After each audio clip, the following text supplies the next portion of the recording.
materia constitucional. Abogada, qué gusto enorme, nos atiende desde la capital de la República. Qué gusto, le saluda Alberto Quintana. ¿Cómo amanece? ¿Qué tal? Alberto, muchísimas gracias. Gracias por la invitación. Oiga, tal vez arrancar un poquito por conocer su opinión con respecto a este tema, ¿no? Que lo ubican a esta hora los medios de comunicación, tanto mexicanos como ecuatorianos, ¿no? Como este tema central, ¿no? Lo que tiene que ver con el impasse, con esta declaratoria de persona non grata a la señora embajadora de México acreditada en Quito, y muchas personas se preguntan, ¿no? ¿Qué va a ocurrir? ¿De qué manera va a incidir en el hecho de que el ex vicepresidente Jorge Glass se encuentra pues en esa legación diplomática pues en calidad de huésped? ¿No? Ya dábamos cuenta de lo que a manera pues de reporte daba a conocer la Cancillería de nuestro país, ¿no? Sería preciso conocer una opinión suya con respecto a este tema que, vuelvo y repito, ¿no? Es el tema de análisis y de discusión ahorita tanto en México como acá en nuestro país. Bienvenida. Gracias. Bueno, yo creo que hay que tener en cuenta que lo que está pasando ahorita con México y con la embajada es una de las consecuencias de que nosotros vivamos la presencia de bandas criminales organizadas de carácter transnacional. Los reportes de la policía señalan que, por ejemplo, los miembros más influyentes dentro de estas bandas son de nacionalidad mexicana, es decir, de carteles mexicanos y también colombianos. A eso se suma la tensión que, por ejemplo, el presidente de México, AMLO, ha decidido incluir a estas relaciones entre países que deberían ser de carácter de corporación, de cooperación, para luchar juntos contra esta presencia criminal, pero el presidente AMLO ha decidido emitir comentarios bastante insensibles respecto de una de las tragedias más grandes que vivimos como país, como fue el asesinato del ex candidato presidencial Fernando Villavicencio. Me parece que es eso, estamos viviendo una de esas tensiones y es sumamente delicado lo que está pasando porque a nivel internacional la declaración de una persona non grata tiene consecuencias diplomáticas importantes. La embajadora de México tendrá que salir de la embajada, me parece que en 72 horas, y eso es una clara posición del gobierno ecuatoriano en vez de cooperar con el gobierno mexicano, es decir, diciendo esta es una manera de protestar contra su política al manejar ustedes estas bandas criminales también. Claro, tal vez el presidente mexicano se deja arrastrar por el sesgo ideológico, ¿no?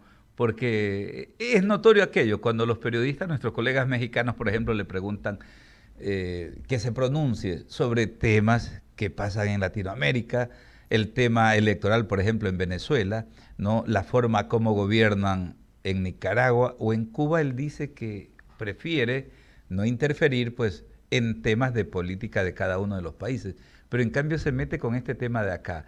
Se deja arrastrar definitivamente, ¿no? Por estos sesgos ideológicos el presidente Andrés Manuel López Obrador, ¿no? Sí, es lamentable la posición que ha tenido AMLO en este tema. Eh, Él tuvo que vivir unas manifestaciones fuertes hace unas semanas, precisamente en donde se le gritaba narco político. Y nuevamente vemos esta conexión que tienen ciertos políticos con los grupos terroristas o con los grupos narcotraficantes. Y me parece que a nivel internacional lo que estamos presenciando también es este encubrimiento de espaldas por parte de esta comunidad que ha decidido tomar esta posición respecto del crimen organizado. Sí. Entonces, ante eso, simplemente lo que estamos viviendo es una consecuencia de las políticas distintas de cada uno de los países. Claro, pero lo ideal sería no que haya ese respeto, cada quien pues es elegido en su país, dedíquese a gobernar, hágalo de la mejor manera, pero los presidentes como que deben de dejar de lado esas posiciones ideológicas, ¿no? Y más bien pues trabajar en los temas comunes, ¿no? En los cuales tienen que trabajar pues todas las naciones aquí en Latinoamérica y a lo largo del mundo. Metámonos de lleno en el tema que nos preocupa también, ¿no? ¿Cuál es el límite del trabajo de las Fuerzas Armadas? ¿No? Mucho se habla también, ya llega esta fecha tope que tenemos, ¿no? Luego de las decisiones de la Corte Constitucional. ¿Qué es lo que va a pasar? ¿Cuál es el verdadero límite? ¿Pueden las Fuerzas Armadas seguir precisamente prestando su contingente para trabajar en coordinación con la Policía Nacional? Ya sabemos que el 21 hay la consulta popular, ya vamos a hablar de ese tema, ¿no? Pero precisamente sabemos también que más allá de que los ecuatorianos se pronuncien mayoritariamente de forma positiva, ¿no?, en torno a esa pregunta, va a haber un plazo, va a haber un espacio en el cual como que quedamos en el aire. ¿Cuál es el real límite desde el punto de vista legal, abogada? La Constitución ecuatoriana se hizo en el 2008, cuando nosotros no nos podíamos imaginar que en poco más de una década íbamos a tener un problema tan grande respecto del crimen organizado. Y esas son las normas que actualmente se están utilizando para pelear un fenómeno que no se concibió posible antes. Y es por eso que es necesario reformarlas. La Constitución actual prevé que los militares puedan apoyar a la Policía Nacional solamente a través de la declaratoria de un estado de excepción. Un estado de excepción es un estado de emergencia. La Constitución establece ciertas causales específicas para cuando un presidente puede declarar el estado de excepción. Y como es un tema de emergencia extraordinario que no ocurre en la normalidad, tiene plazos temporales determinados. En la actualidad, las Fuerzas Armadas solamente pueden colaborar por 60 días con una prórroga de hasta 30 días. No pueden colaborar más que lo que establece la Constitución. Y esa declaratoria de estado de excepción tiene como efecto jurídico la suspensión de los derechos constitucionales de los ecuatorianos, debido precisamente a que se prevé que es un estado de emergencia. Es por eso que cuando se declaran los estados de excepción es común que vengan acompañados de los toques de queda o de otro tipo de restricciones a derechos constitucionales. Como usted ha señalado, ahora ya está por expirarse la renovación del estado de excepción, con lo cual el presidente ya no podría declarar un nuevo estado de excepción, al menos de la manera y justificado como lo ha hecho hasta ahora, para que los militares sigan apoyando a la Policía Nacional en la lucha contra el crimen organizado. ¿Le queda algún resquicio legal? Porque hemos escuchado durante estos primeros días del mes de abril, ¿no?, la propia ministra de Gobierno encargada de la cartera del Interior, pues referirse en el sentido de que se van a mantener, y el presidente, más o menos en esa línea también el presidente no va a seguir pronunciando, ¿no? Es decir, como que va a haber la participación. ¿Le queda algún resquicio legal, constitucional, algo al Ejecutivo como para poder mantener esta participación activa de los integrantes de las tres ramas de las Fuerzas Armadas en este trabajo de apuntalar la seguridad junto a la Policía Nacional, abogada? El presidente podría volver a emitir un decreto de estado de excepción, pero por otras causales, no por las mismas que emitió el anterior. Eso es una opción que podría tener el presidente. Otra opción es que a través del Ministerio de Defensa movilice a las Fuerzas Armadas para los centros de privación de la libertad, simplemente para hacer un control de armas y municiones y explosivos, de acuerdo al artículo 26 de la Ley del Uso Progresivo de la Fuerza. Esas son las dos herramientas que tendría de manera actual sin que haya ninguna reforma a la Constitución. El Abogada, problema de sí. esto, Sí, ¿sí? sí, siga, perdón que lo El interrumpa. problema de esto es que si es que nos damos cuenta, el ordenamiento jurídico que estamos utilizando es erróneo, porque la característica del crimen organizado no es de carácter excepcional en el país. Ya no estamos viviendo en un escenario en donde esto ocurre de manera esporádica. Al contrario, nosotros estamos conviviendo con bandas criminales que operan en nuestro territorio.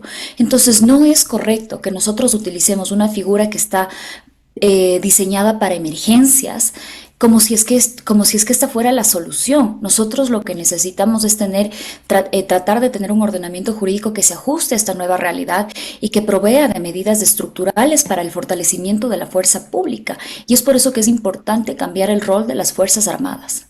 Claro, tanto tiene razón usted, ¿no?, que hay que tomar en consideración hace un poquito más de un año nomás, ¿no?, haciendo coincidir con las elecciones seccionales del pasado 5 de febrero, ¿no?, de 2023, justamente hubo la posibilidad, ¿no?, de la consulta popular. Ahora, con las investigaciones que impulsa el Ministerio Público, la Fiscalía General del Estado, pues se ha logrado detectar, por ejemplo, aquello, ¿no?, del financiamiento de las organizaciones criminales, del narco para que gane una postura, la postura del no en aquel momento en que también se debatían pues, posibilidades de fortalecer nuestros mecanismos constitucionales, ¿no? Y que también se había pues ubicado el tema de la extradición, ¿no? Aquello yo creo que debe de hacernos reflexionar mucho a los ecuatorianos, ¿ah?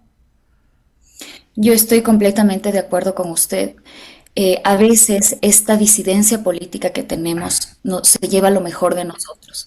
Y me parece que el que en el año anterior la consulta popular haya sido rechazada es una muestra de eso. Muchas personas votaron en contra del gobierno sin entender que las preguntas de reforma a la Constitución se quedan con nosotros independientemente de quién sea el presidente o independientemente de quién sea el gobierno. Y entonces nosotros tenemos que entender a las consultas, a las reformas a la Constitución, de una manera madura políticamente y saber que los cambios que se van a hacer no afectarán solamente al gobierno, al contrario, nos afectarán a nosotros como país. Y en ese momento nosotros perdimos la oportunidad, por ejemplo, de transparentar a los movimientos políticos, transparentar su financiamiento, transparentar quiénes son sus miembros, porque esa precisamente era una de las preguntas que se incluía, que no pudieron pasarse. También, como usted menciona, el tema de la extradición, que por suerte la consulta que plantea el actual gobierno ha retomado como una pregunta valiosa, porque nuevamente establece un mecanismo internacional de cooperación ante un problema internacional, porque el crimen organizado, y yo quiero ser clara con esto, el problema que tenemos ahora en violencia en el Ecuador no es un problema del Ecuador. Es un problema que viven nuestros países vecinos, que lo vive México, lo vive Perú, lo vive Colombia. Es un problema que está involucrado con grandes redes transnacionales de criminales, que se relaciona con el abuso de sustancias, que tienen como destino países como Estados Unidos y Europa. Entonces es un problema de carácter global. Nosotros estamos viviendo las consecuencias de un problema de un mercado ilícito global. Entonces, ante eso, las soluciones no pueden ser solamente locales. No podemos pretender que el presidente Noboa sea el único responsable por la seguridad de un país que tiene problemas transnacionales. Entonces eso, además, para el manejo de las expectativas, de las soluciones que pueden traer los gobiernos ahora, es importante para que los ecuatorianos comprendan que los políticos tienen responsabilidades, pero que este es un trabajo complejo, que no va a tener una solución rápida.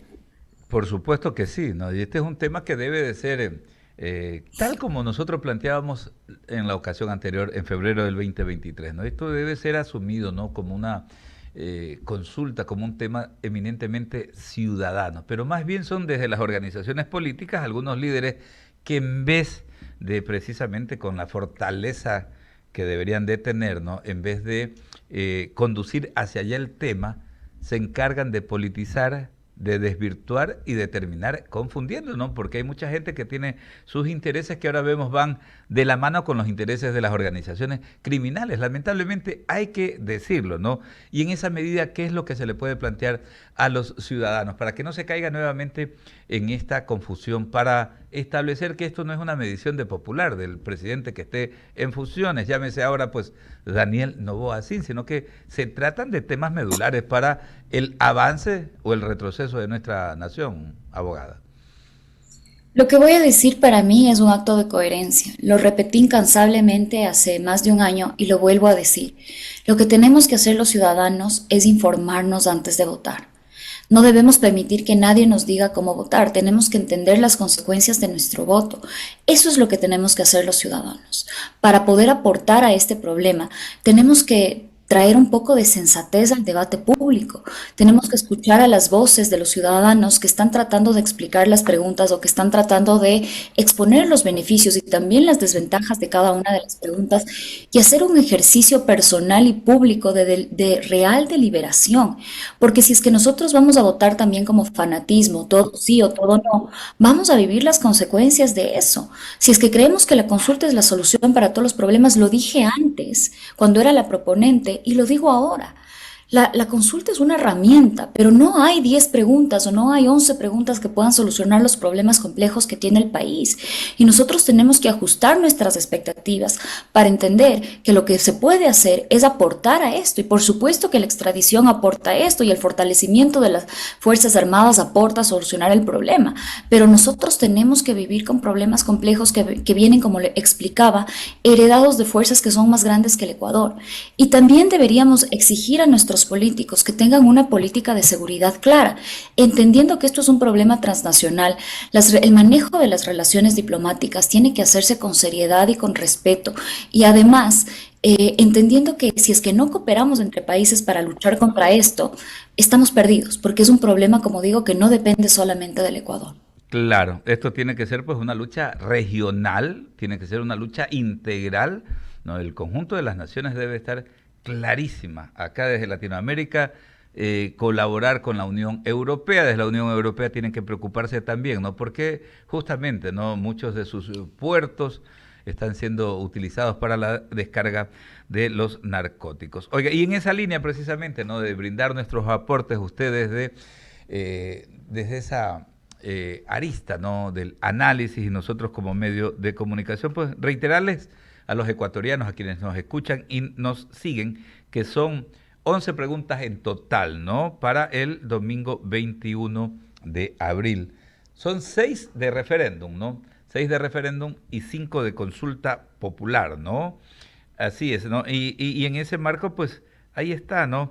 Hay que ir manejando muy bien, leyendo tanto las preguntas como los anexos. Debemos de darnos ese trabajo, ¿no? Ese trabajo porque hay mucho que hacer. Como dice la abogada Karen Sichel, esto no es la solución, no es que el lunes 22 de abril están solucionados los problemas de los ecuatorianos si se vota de una o de otra manera. Definitivamente no, pero son pasos fundamentales que hay que darlos, pero hay que darlos también con plena conciencia. Le quería consultar justamente, ¿no? En torno, pues, a toda esta lucha que se libra todos los días en el país, donde a veces hay esa desazón, muchos ecuatorianos se sienten no solamente insatisfechos, sino preocupados cada día más porque dicen, caramba, todos los días tenemos que estar, pues, si no es metástasis, es purga o es el otro caso o es tantas y tantas cosas, ¿no?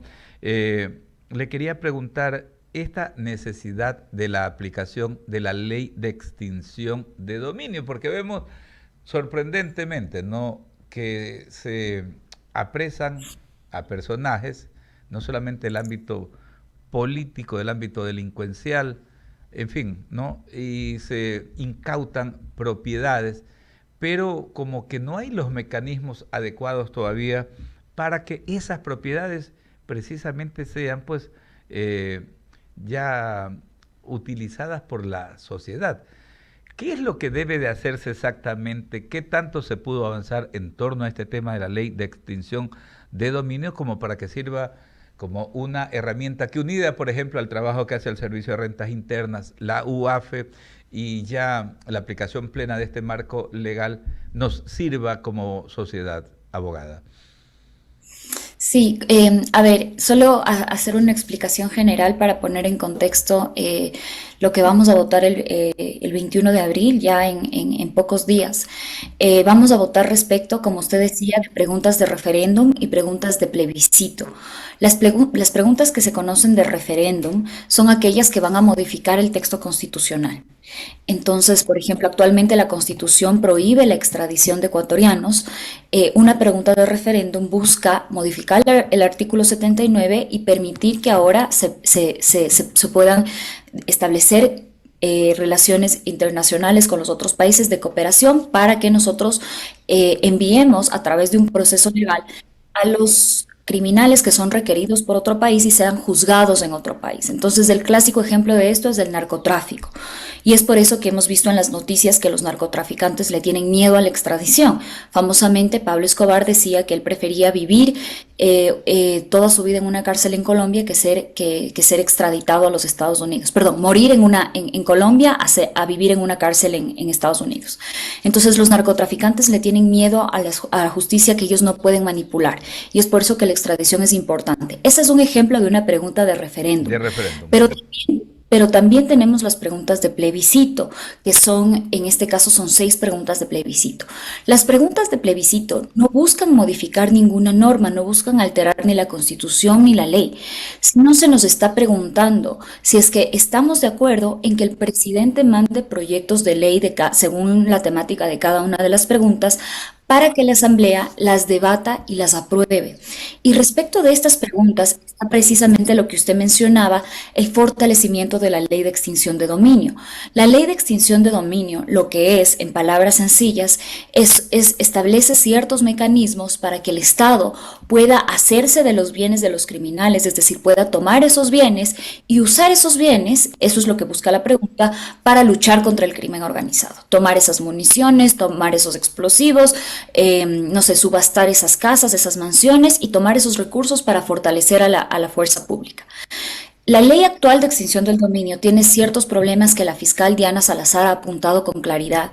Lamentablemente, en su momento, hace un año más o menos o 2 años, la Corte Constitucional sostuvo que las propuestas que hizo la fiscal Diana Salazar a las reformas o que quería que se implementen en la ley de extinción del dominio eran inconstitucionales debido a que vulneraban el derecho de propiedad de las personas. Entonces, lo que tenemos que hacer o lo que tendrá que hacer el presidente ahora, ya que es una pregunta de plebiscito, es enviar un proyecto de ley que se ajuste al dictamen de la Corte Constitucional y además tener la suficiente madurez política para negociar en la Asamblea Nacional para que su proyecto de ley se apruebe en los términos que corresponden. Y esa ley tendrá que pasar por el control nuevamente de la Corte Constitucional para revisar que no se están vulnerando los estándares que ha señalado la Corte Constitucional. ¿Qué podemos hacer nosotros como ciudadanos ante este proceso largo? Lo que podemos hacer es estar pendiente de cada una de las fases. Es decir, por un lado tenemos que estar pendientes de que la Asamblea en efecto tome las medidas que nosotros vamos a aprobar en el plebiscito y apruebe lo que nosotros buscábamos. Normalmente la Asamblea o históricamente no aprueba las cosas que les interesan a los ciudadanos. Y además que la Corte Constitucional comprenda la realidad del país y deje de aplicarnos estándares de derechos de propiedad que no son útiles aquí. Es decir, nosotros y la fuerza pública necesita la rapidez de tomar los bienes para poder usar esos recursos. Si es que la Corte Constitucional se mantiene en sus dictámenes, eso podría ser eventualmente una traba para que esto funcione. Entonces tenemos que ejercer ese control social de verdad desde la sociedad civil para que las autoridades funcionen. Perfecto, clarísimo, ¿no? Y solamente ahí yo hago una corrección, porque son 5, por supuesto, son 5 las preguntas en el marco del referéndum, ¿no? Lo que va de alguna manera pues a materializarse como reformas a la Constitución. Y 6, lo que dice la abogada, pues que precisamente son de plebiscito, que es sinónimo de consulta popular, pues, ¿no? Lo ubica pues el CNE en el marco de preguntas de consulta popular, un poquito para que no haya confusión, ¿no? Porque la gente lee y chequea todo lo que está publicando el Consejo Nacional Electoral, ellos lo ponen, pues no utilizan la palabra plebiscito, pero es el sinónimo de consulta popular, que es el término que ellos utilizan. Oiga, esto es tan importante, ¿no? Yo veía el otro día, se van a cumplir 2 años, solamente por poner un ejemplo en esto de la utilización. En la provincia de Napo, acá en el oriente, hubo pues un gran operativo de militares, fueron más o menos más de 100 maquinarias extra pesadas, ¿no? Equipo caminero muy importante, nuevecitas, utilizadas por estas bandas que están vinculadas al crimen organizado transnacional en esa fase, ¿no? Que es la explotación de la minería ilegal. Están pudriéndose. Hay municipios que ahorita, ante las emergencias, ante la crisis económica, no pueden renovar su equipo caminero. Y aquí paradójicamente tenemos pudriéndose esas maquinarias porque no hay una acción diligente que permita la utilización. Si está detectado que era de estas bandas criminales, lo lógico es que en un proceso expedito inmediatamente se entregue, por ejemplo, ¿no?, a los gobiernos locales estas maquinarias para que sean utilizadas. Pero aquí también vivimos de cosa en cosa y esto un poco para ir en la línea de lo que usted decía, ¿no? Que la Corte Constitucional en determinados aspectos tiene que ser mucho más ágil y la sociedad también tiene que estar pendiente de del rol que le toca a la Asamblea Nacional, porque no es que después de la consulta popular y el referéndum, pues la Asamblea no tiene que hacer nada, sino que tiene que cumplir su papel, ¿no? Así es, precisamente lo que nos corresponde a los ciudadanos, yo creo que en estos días tan importantes en donde se avecinan elecciones, es escuchar a ambos lados, escuchar a aquellos voceros que estén hablando a favor de la consulta, de las preguntas, y también escuchar a aquellos que hablan en contra. Y lo que deberíamos tratar de hacer es rechazar aquellos argumentos que se van en contra de la consulta por quien propone. Ese no es un argumento válido, porque como decía, nosotros vamos a decidir respecto de un referéndum, que se va a quedar con nosotros independientemente de quién sea el gobierno. Entonces tenemos que tratar de dar vocería o de escuchar a las personas que a través de argumentos técnicos nos explican las consecuencias de cada una de las preguntas. Si las personas deciden votar sí, en mi caso, por ejemplo, es un acto de coherencia apoyar a ciertas preguntas como la extradición o el fortalecimiento de las Fuerzas Armadas, háganlo, pero sabiendo también que esta no es la solución del problema, midiendo sus expectativas y comprendiendo que estamos hablando de un problema complejo con el que estamos lidiando los ecuatorianos. Y si deciden votar no, también háganlo, pero háganlo de manera informada. No lo hagan por revanchismo o porque piensan que así le quitan el apoyo al gobierno. No, estamos tratando de resolver o estamos tratando de unirnos como país para ver las posibles soluciones de un problema que excede a los gobiernos o excede al revanchismo político. Y no permitamos que ciertos políticos nos digan, dile que no porque es Noboa, o dile que no. No, eso no tiene sentido. Lo que tiene sentido es informarnos antes de votar y eso es lo que debería ser un ciudadano responsable. Nosotros como ciudadanos tenemos obligaciones con nuestro país. Nuestro país nos necesita. Nuestro país, lo estamos viendo con el caso Metástasis, La Purga. Estamos viendo que nuestro país ha sido manejado por mucho tiempo por corruptos y entonces lo que necesita ahora es que los ciudadanos estén informados y estén pendientes de las autoridades y no permitan que esas autoridades se mantengan en el poder o vuelvan a estar en los partidos políticos. Y eso es lo que podemos hacer por nuestro país en este momento. Hoy lo que podemos hacer es informarnos y votar de manera consciente. Así que hago un llamado a la ciudadanía para que asuma su responsabilidad como ciudadano, porque tenemos una oportunidad nuevamente de pelear por nuestro país y debemos tomarla porque se nos puede ir de las manos. El crimen organizado tiene ese poder y nosotros tenemos que darle la cara. ¿Es ahora o nunca? Por supuesto que sí, es el momento del país y tenemos todos los ecuatorianos que estar ahí, ¿no? Ahí. Me es grato pues entrevistarla, ¿no? Y verificar una vez más, ¿no? La coherencia con la que siempre usted se maneja. Le envío un fuerte abrazo, gracias por ofrecernos estos minutos, por orientarnos y estar en esta línea, ¿no? En esta línea que yo la asumo como una línea muy patriótica, ¿no? Desde todos los sectores hay que precisamente invocar aquello, ¿no? A que el resto de los compatriotas también pues se informen. Eso es, no estamos diciéndoles voten de esta manera o voten de la de acá. Vamos informándonos y de manera consciente, pues tomemos la opción que creamos sea la conveniente para el país. Abogada, muchísimas gracias. Gracias a ustedes, que estén bien, gracias.